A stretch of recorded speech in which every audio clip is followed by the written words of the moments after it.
Orc girl is forced into marriage with a human noble to save her people. A shocking legacy awaits.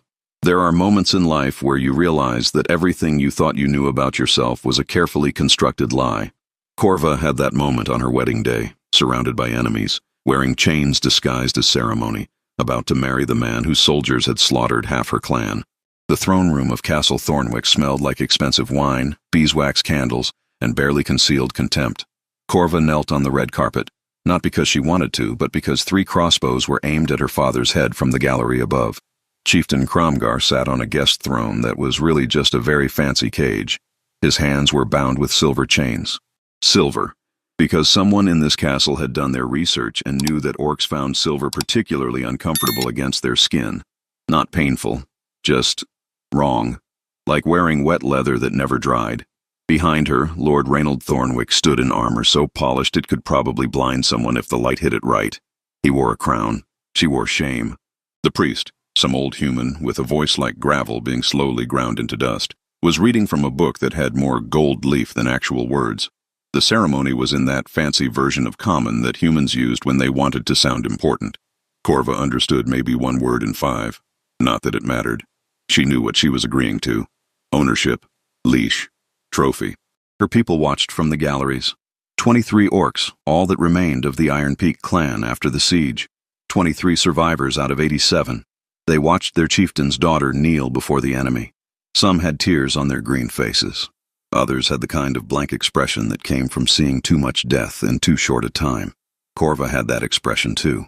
She was 24 years old, had killed her first deer at 7, her first raider at 15, had earned her warrior braids at 18, when she'd held the northern pass against a rival clan for 3 days straight with nothing but 12 warriors and a really inconvenient sense of duty. Now she knelt in a dress. A human dress with approximately 17,000 buttons that she'd needed Sybil's help to fasten. Sybil was the servant girl assigned to her, 19 years old, nervous hands, and a habit of humming lullabies when she was anxious. She'd been humming constantly since Corva arrived 3 days ago. The girl was currently standing in the corner, humming so quietly it was barely audible, watching with wide eyes as her new mistress was legally transferred from one owner to another. The priest said something in fancy common. Reynold responded. His voice was steady, practiced. The voice of someone who'd been trained since childhood to sound confident even when making catastrophically bad decisions. Then the priest turned to Corva. And do you, Corva of Iron Peak, take this man to be your lawfully wedded husband, to honor and obey, in sickness and in health, for as long as you both shall live. There was a pause, long enough that she could hear her father's breathing from across the room, long enough that one of the human nobles coughed awkwardly. Corva looked up, met Reynold's eyes for the first time since entering the throne room. He looked tired, not physically tired, the kind of tired that came from carrying weights no one else could see. His jaw was tight, his hands were clenched at his sides, and for just a moment, just one single moment, she saw something in his expression that looked almost like an apology. "I do," she said. The words tasted like iron, like blood, like every compromise her father had ever made to keep their people alive. The priest smiled. "Then by the power vested in me by the church and the crown, I pronounce you husband and wife. You may kiss the bride." Reynold hesitated. Then he leaned down. He was only 3 centimeters taller than her, which Corva found oddly insulting, and pressed his lips to hers for exactly 2 seconds. It wasn't a kiss. It was a signature, a seal on a contract written in desperation. The human nobles applauded. The orcs in the gallery did not, and just like that, Corva went from being a warrior to being a wife. TT. The feast afterward was the kind of elaborate waste of resources that made Corva's warrior brain scream. 7 courses, each one served on plates that probably cost more than most people earned in a year. She sat at the head table next to Reynold, picking at roasted pheasant and trying not to calculate how many of her people could eat for a week on what was being thrown away in this single meal. Reynold ate in silence, drank very little, nodded politely when other nobles came to congratulate him, but he didn't look happy. He looked like a man attending his own funeral. "You don't have to pretend," Corva said quietly in common. Her accent was thick. Orcs had trouble with certain human sounds, made words feel clunky in her mouth, but understandable. Reynold glanced at her. "Pretend what? That this is anything other than what it is." She gestured at the room. "Transaction. You get peace. I get—" She paused. "A live father. He was quiet for a moment. Then, I didn't want this either. But you chose it. No, I inherited it. He set down his wine cup. My father started this war. I'm the one who has to end it. By buying Orc. By saving both our people from killing each other into extinction. His voice was low, careful. Your clan was 2 weeks from starvation. My kingdom was bleeding resources we don't have. This marriage ends the war. Stops the dying. Is it fair? No. But fairness is a luxury neither of us can afford. Corva studied him. Really looked at him for the first time. Reynold Thornwick was 32. Had a scar across his left eyebrow that spoke of old violence. Hands that showed calluses from actual sword work, not just decorative holding of weapons for portraits. He looked like someone who'd been forced to become an adult way too young. She knew that feeling. My father, she said. When do you release him? Tomorrow, him and your people. They'll be given supplies, safe passage back to your territory, and a guarantee of no further aggression as long as the treaty holds. And I stay here. Yes, as your wife, your property, your proof that orcs can be tamed. Reynold's jaw tightened. As my wife, my ally, He stopped, started again. I'm not going to pretend this is love. I'm not going to pretend you have a choice. But I'm also not going to treat you like a possession. You'll have your own quarters, your freedom within the castle. Respect for my household or they answer to me. Respect, Corva repeated. The word sounded ridiculous in this context. I am Orc, in human castle, wearing dress, married to enemy. Where exactly is respect in this? In the fact that I'm offering it anyway. He met her eyes. I know what you sacrificed, what your father sacrificed. This treaty was bought with your freedom. The least I can do is make sure that freedom means something, even in captivity.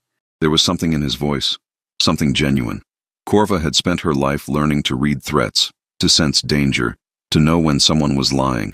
Reynold wasn't lying, which somehow made everything worse. Before she could respond, a man approached the table, late 50s, well-dressed with spectacles that caught the candlelight. He had the kind of face that looked trustworthy right up until you realized he was picking your pocket. Lord Reynold, the man said smoothly. Forgive the interruption. Master Fulbert, your father's chief advisor. I wanted to personally welcome the new Lady Thornwick to the family. He smiled at Corva. It didn't reach his eyes. Corva didn't smile back. Master Fulbert oversees the castle's finances and... Reynold's voice had gone carefully neutral. Administrative matters. I serve the Thornwick family, Fulbert said, pulling a cloth from his pocket and polishing his spectacles. The gesture looked absent-minded. Corva's instincts screamed that it wasn't. As I served your father, Lord Reynold, and his father before him. 3 generations of loyal service. Noted, Reynold said shortly. Fulbert replaced his spectacles, still smiling that smile that was really a threat, disguised as politeness. I do hope the Lady Corva finds our hospitality to her liking. I understand Orc customs can be quite different from our own. If there's anything she needs, anything at all, she need only ask. I need nothing, Corva said flatly. Of course, well. Fulbert inclined his head. Welcome to Castle Thornwick, my lady. I'm certain you'll find your new life here most enlightening. He walked away. Corva watched him go. I don't trust him, she said. Smart, Reynold replied. Neither do I. Seeker. The next 3 weeks existed in a strange suspended state that Corva could only describe as polite imprisonment. Her father and the others had been released as promised, given supplies and sent home. She'd watched from her tower window as they left. Promgar had looked back once, met her eyes across the distance, then turned and walked away. She'd cried that night, quietly, with her face pressed into a pillow that smelled like lavender instead of leather and smoke. Cried until there was nothing left. Then she dried her eyes, braided her hair in the warrior style her mother had taught her, and decided that if she was going to be trapped in a gilded cage, she was at least going to understand the cage. The castle was massive. 43 rooms that she'd counted so far, and that was just the main keep. There were gardens, training yards, a library that made her fingers itch to explore, stables, servant quarters, a chapel, and approximately 9,000 corridors that all looked identical. Sybil followed her everywhere.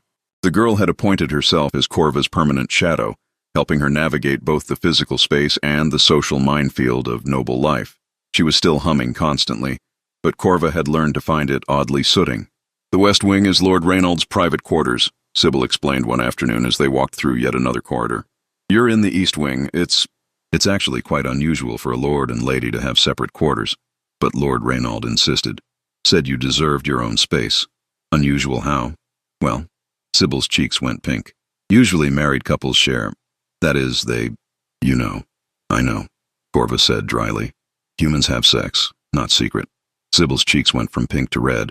Right, yes, of course. I just meant, Lord Reynolds hasn't. He's been very respectful. He had been. In 3 weeks, Reynolds had visited her quarters exactly 4 times, each time to discuss practical matters, her needs, her comfort, any complaints she had. He'd never touched her, never even sat down, just stood near the door, asked his questions, listened to her answers, and left. It was possibly the most awkward arranged marriage in human history. Where does he spend his time? Corva asked. The library, mostly, or the training yards. Lord Reynolds isn't. Sybil paused, humming briefly. He isn't like his father was. The old lord loved feasts and parties and showing off. But Lord Reynolds prefers books and solitude. Some of the older servants say he's too much like his mother. His mother? Lady Vivian. She died when Lord Reynolds was 12. Fever, they said. Very sudden. Very... Sybil's voice dropped. Very strange, some whispered, though never where Lord Fulbert could hear. Corva stopped walking. What do you mean, strange? I shouldn't gossip about the family. Sybil. The girl bit her lip. Started humming. Stopped. Lady Vivian was different. She preferred the company of servants to nobles. Spent time in the lower districts helping the poor. Collected old relics and strange artifacts. And she had... Sybil glanced around, lowered her voice further. She had a portrait in the private library. Lord Reynolds' father had it removed after she died, but some of the older servants remember it. They said she looked wrong in it somehow. Something about her eyes, her features. Wrong how? I don't know. I wasn't born yet. But they said Lord Fulbert had the portrait locked away in the restricted section of the library. Said it wasn't appropriate for public display. Corva filed that information away. This restricted section, where is it? Oh, you can't go there. It's forbidden. Only Lord Reynolds has the key, and even he rarely... Where, Sybil? The girl hummed nervously. The North Tower, 3rd floor. Behind the section on military history. But please don't... Corva was already walking. Mean. The library of Castle Thornwick was the kind of place that made Corva understand why humans bothered building castles in the first place. 3 stories of books. Thousands of them. Histories, philosophies, tales of adventure, records of wars, maps of distant lands, knowledge stacked on knowledge. Her people had oral traditions. Stories passed from elder to elder, painted on cave walls, carved into stone. But this was different. This was memory made permanent. She'd been coming here for 5 days now. Taught herself to read better using a children's primer she'd found. Her common was improving, slowly. Reading was harder than speaking. All those silent letters that served no apparent purpose. On the 6th day, she found the door to the restricted section. It was locked, as Sybil had warned. But locks were just puzzles made of metal. Corva had grown up in a culture that valued cleverness as much as strength. She had her lockpicks back. Small victory, but a victory nonetheless. Reynolds had returned them to her after the wedding, along with her hunting knife. You're my wife, not my prisoner, he'd said. Though I'd appreciate it if you didn't stab any of the nobles unless they really deserve it. She'd almost liked him in that moment. The lock clicked open on her 3rd attempt. The door swung inward with a creak that sounded unnaturally loud in the silent library. Corva glanced around. No one. She slipped inside and closed the door behind her. The restricted section was smaller than the main library. Darker. The books here were older, bound in cracked leather, some with titles in languages she didn't recognize. She moved through the stacks, running her fingers along spines, until she found what she was looking for. A portrait, covered with a cloth, leaning against the back wall. Corva pulled the cloth away. Lady Vivian Thornwick stared back at her from the canvas. Beautiful, elegant, wearing a green velvet dress and a small silver brooch at her throat. She had dark hair, pale skin, delicate features, and slightly pointed ears. Broader shoulders than a human woman should have. A jawline that was just a fraction too strong, and eyes that caught the light in a way that looked wrong. Not human wrong. Wrong in a way that was intimately, terrifyingly familiar. Corva knew those eyes. She saw variations of them every time she looked at her own reflection, every time she looked at her father, at Rokash, at every orc she'd ever known. Lady Vivian Thornwick had orc blood. The realization hit Corva like a warhammer to the chest. She stood there staring at the portrait, mind racing through implications. If Vivian had orc ancestry, if Reynolds was her son, Then Reynald himself.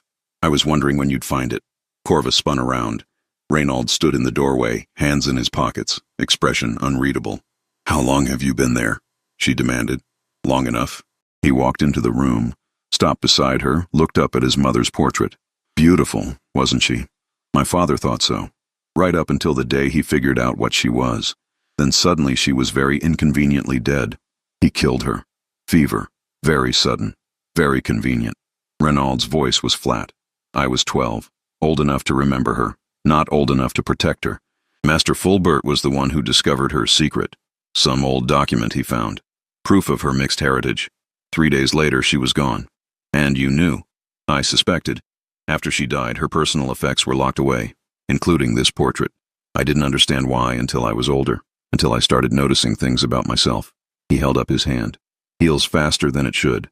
Stronger than I should be. Features that don't quite match my father's or my mother's human relatives. He laughed, but there was no humor in it. Turns out I'm not entirely human, which is rather inconvenient when you're trying to rule a kingdom that's been at war with orcs for 3 generations. Corva stared at him. You're telling me this? Why? Because you deserve to know. Because our marriage isn't just a political alliance, it's... He stopped. Started again. My mother was part orc, which means I am too. And if Fulbert knows, and I think he does, then this marriage isn't about peace. It's about control. About making sure that if my heritage ever comes out, he already has me tied to the enemy. Proof that I was always compromised. You think he arranged this? I know he did. He was the one who proposed the marriage treaty, who convinced my council it was the only way to end the war, who specifically requested you. Reynald met her eyes. I thought it was just politics, but now I think he's been playing a much longer game. Corva's mind raced. The brooch. In the portrait. What about it? I've seen that symbol before. The one on the brooch. She moved closer to the painting, studied the small silver piece at Vivienne's throat.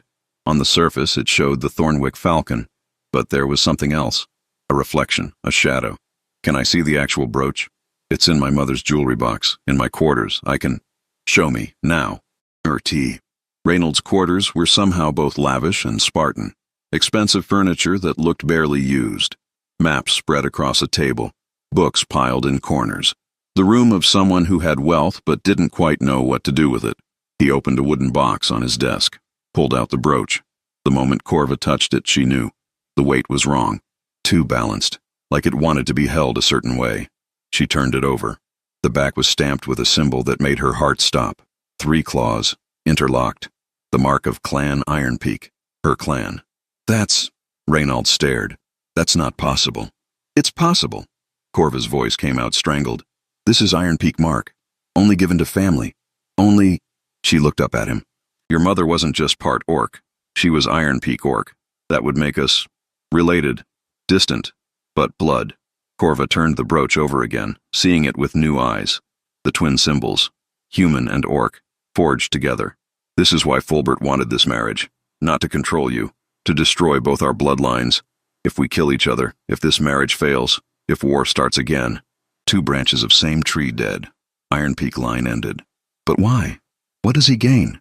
Before Corva could answer, footsteps echoed in the corridor outside. They both froze. Lord Reynald? Fulbert's voice. Smooth. Poisonous. Are you in there? We need to discuss the northern border situation. It's urgent. Reynald met Corva's eyes. Mouthed. Hide. She slipped behind a wardrobe as Reynald opened the door. Master Fulbert. What's so urgent it couldn't wait until morning? Apologies, my lord, but I've received concerning reports.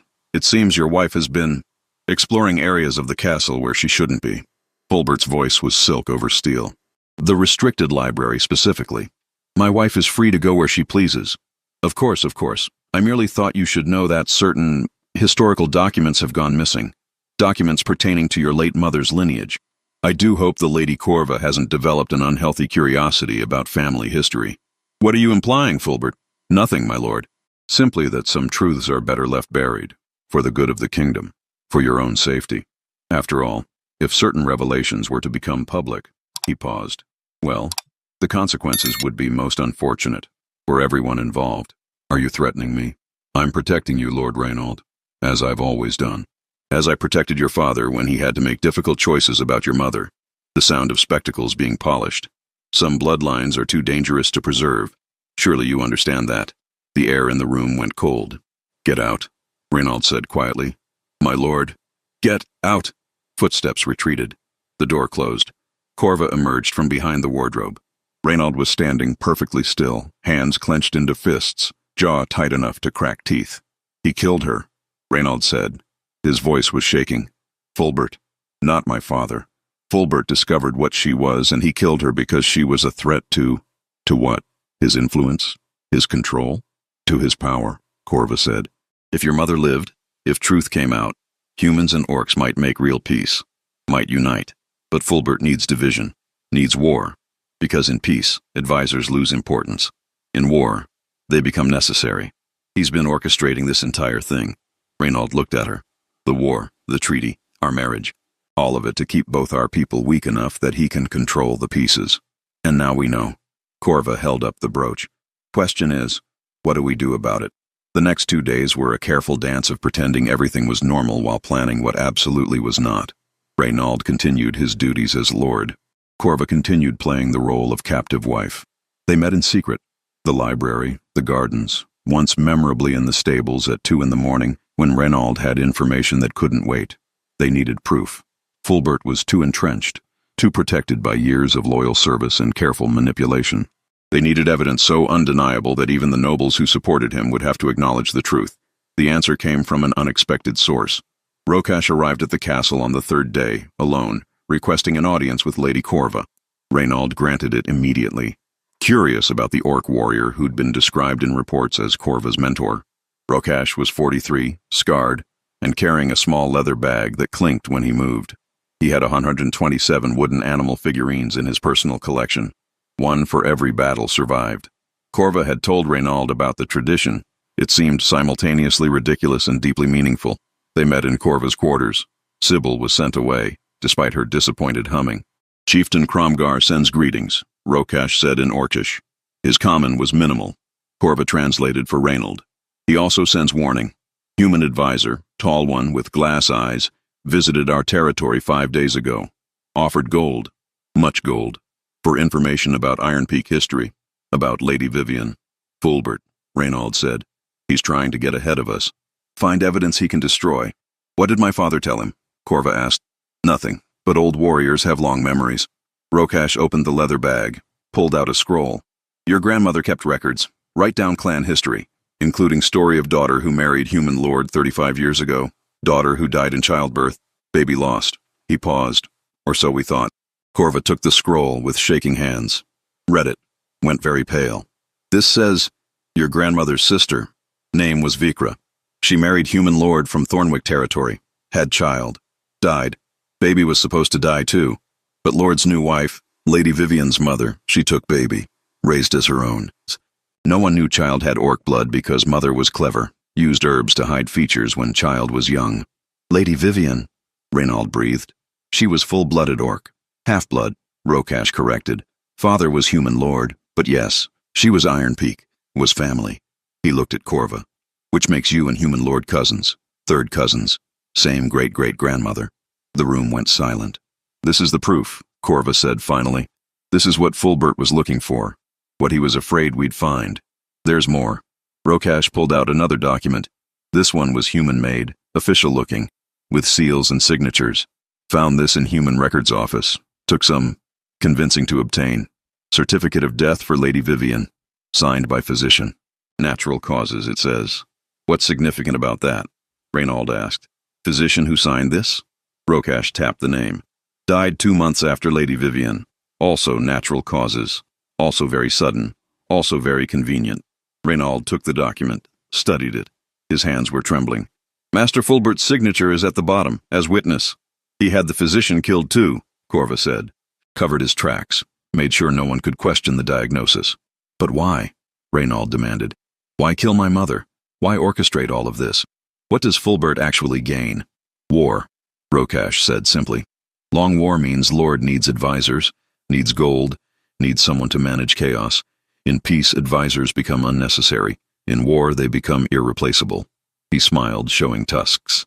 And man who controls gold in wartime can become very rich, if no one looks too closely at where gold goes. He's been embezzling, Reynald said slowly, using the war as cover to steal from the kingdom's treasury. And if peace happened, if my mother had lived and promoted unity, someone might have audited the books, found the theft. So he killed her, Corva finished. Started rumor about Orc invasion to justify increased military spending. Used confusion to steal more. Then perpetuated conflict for 30 years while he got rich. Reynald stood up, walked to the window, stared out at the castle grounds. We need to bring this before the council. Tonight. All of it. They won't believe us, Corva warned. Fulbert has been trusted advisor for 40 years. We are compromised, I know. Reynald turned back. But we have proof, documents, witnesses, and we have something else. He held up the brooch. Tradition says that twice a year, the Lord must appear before the full council and swear their oath of honest service to the crown. Fulbert has to attend, has to swear. And if he's caught in a lie, protocol demands he be removed from position immediately and investigated for treason. When is next oath? Rokash asked. Tomorrow night. The council chamber was full. Every noble in the territory had been summoned for the oath ceremony. Fulbert stood before them all, hand over heart, speaking the traditional words of loyalty and honest service. Corva watched from her position beside Reynald's throne. She was wearing full formal dress, human style, because appearances mattered in moments like this. But underneath the silk, she had her knife, just in case. Fulbert finished his oath, bowed, turned to leave. Master Fulbert, Reynald said. His voice carried through the chamber. Before you go, I have a question. Fulbert stopped, turned back. His expression was carefully neutral, but his hand moved to his spectacles, began polishing them. Of course, my lord. You served my father faithfully for many years. I did. And my grandfather before him. Yes, my lord. Then surely you remember Lady Vivian, my mother.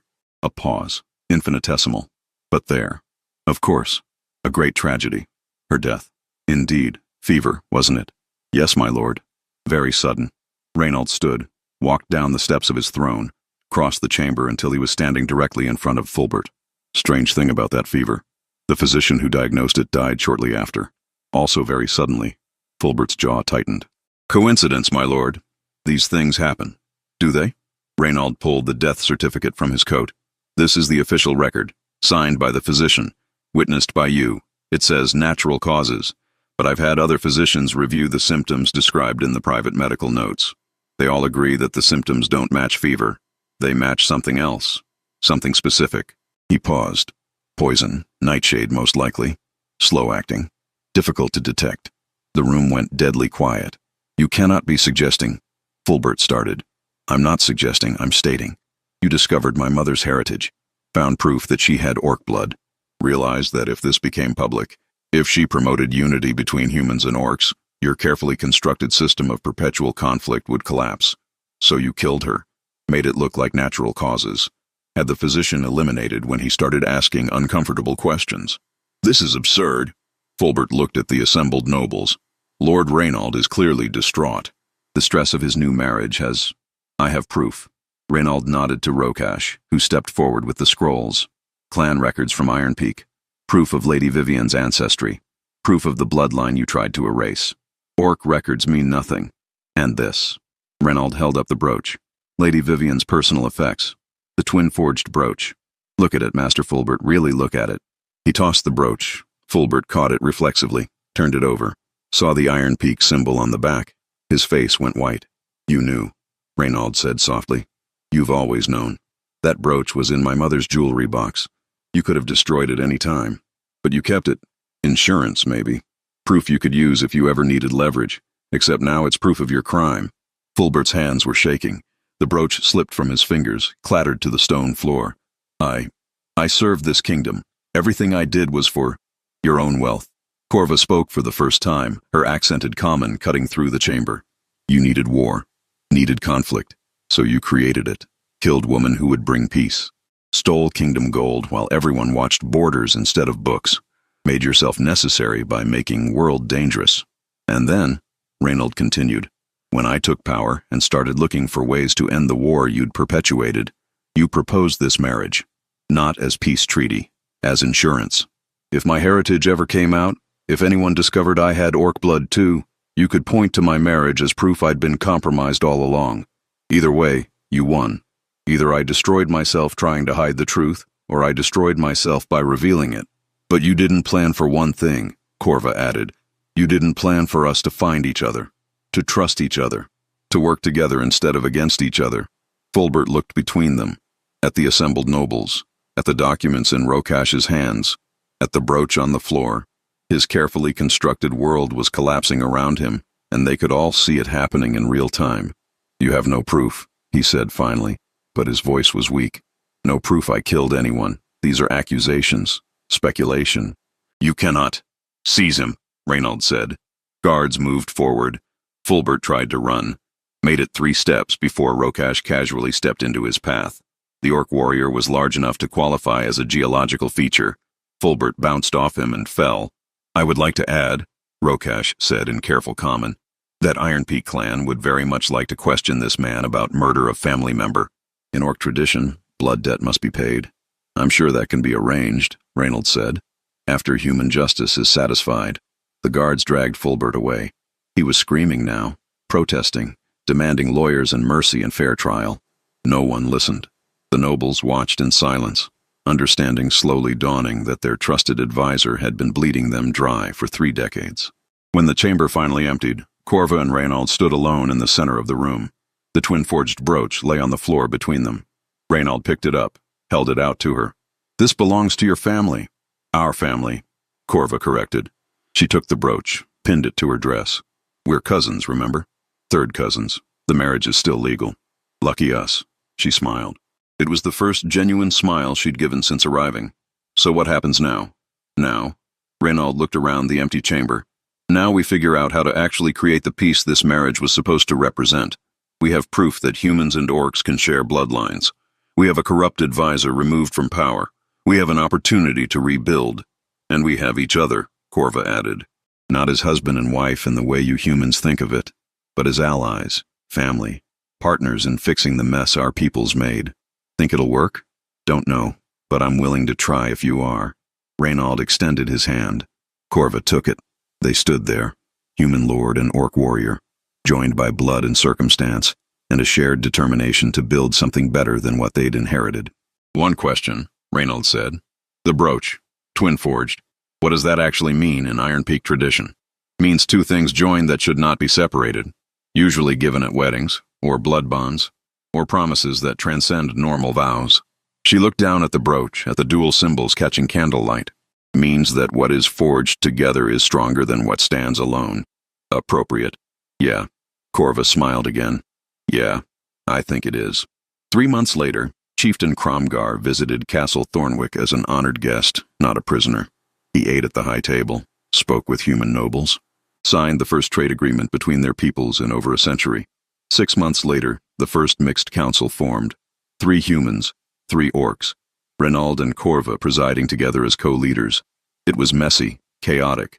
Arguments happened daily, but it worked. 1 year later, a human child and an orc child played together in the castle gardens, while their parents watched nervously, but hopefully. 2 years later, Corva stood in the throne room, the same room where she'd knelt in chains, and addressed a crowd of both species. We were told we couldn't coexist, she said. That blood made us enemies. That green skin and pink skin could never build together, break bread together, raise children together. We were told that peace was impossible. She held up the twin-forged brooch. Let it catch the light. Let everyone see both symbols equally displayed. But the ones who told us that, they were the ones who profited from war, who needed us divided because united people ask uncomfortable questions, who built their power on our blood and pain and fear. Reynald stood beside her. Some of you still doubt this can work. Some of you still see division where we're building bridges. That's natural. Fear is natural, but so is courage. And choosing hope over hate takes more bravery than any battlefield ever demanded. Change is slow, Corva continued, like water wearing stone. You don't see it day by day, but over years, over generations, the impossible becomes inevitable. We won't see the full world we're building, but our children will, and their children after them. She looked out at the crowd, at the humans and orcs standing together, not perfectly integrated, not without tension, but together nonetheless. Today we sign the Unity Accord, Reynald said. It guarantees equal rights, shared governance, and mutual defense. It's not perfect. Nothing ever is. But it's a start. Cromgar stepped forward, held out his hand. Reynauld took it. The crowd erupted in applause, some enthusiastic, some hesitant, but all present. That night, Corva stood on the battlements, looking out over the kingdom she'd been forced into and somehow learned to call home. Reynauld found her there, as he often did during quiet moments. "Regret it?" he asked. "The marriage? The choice? All of this?" Corva thought about it, really thought about it, about the father she'd been separated from, about the life as a warrior she'd lost, about the chains disguised as ceremony that had brought her here. "I regret that it was necessary," she said finally. "I regret that my freedom was the price of peace. I regret that we needed tragedy to find truth." She touched the brooch at her throat. "But I don't regret what we've built, what we're building. This isn't the life I would have chosen, but it's the life I have. And I think we're making it mean something." "We are," Reynauld agreed. "Not perfectly, but genuinely." They stood in companionable silence, watching the sun set over a kingdom that was slowly, painfully, hopefully learning to be whole. Some victories aren't won on battlefields. They're won in quiet moments of choosing trust over suspicion, of choosing hope over hate, of looking at someone who was supposed to be your enemy and seeing family instead. Blood makes you orc. Blood makes you human. But choices make you who you are. And legacy isn't what you inherit. It's what you build, what you leave behind, what you forge in the fires of impossible circumstances. The twin-forged brooch caught the last light of the sun. 2 symbols, 2 peoples, 1 future. Some legacies are written in blood, others are written in courage, and the best ones, they're written in the spaces where broken people choose to fix each other, one decision at a time. If this story moved you, subscribe to Orcbound Tales. Every week we bring you powerful stories about impossible bonds, broken systems, and characters who choose love over hate, because the strongest warriors aren't the ones who destroy their enemies. They're the ones brave enough to turn them into allies.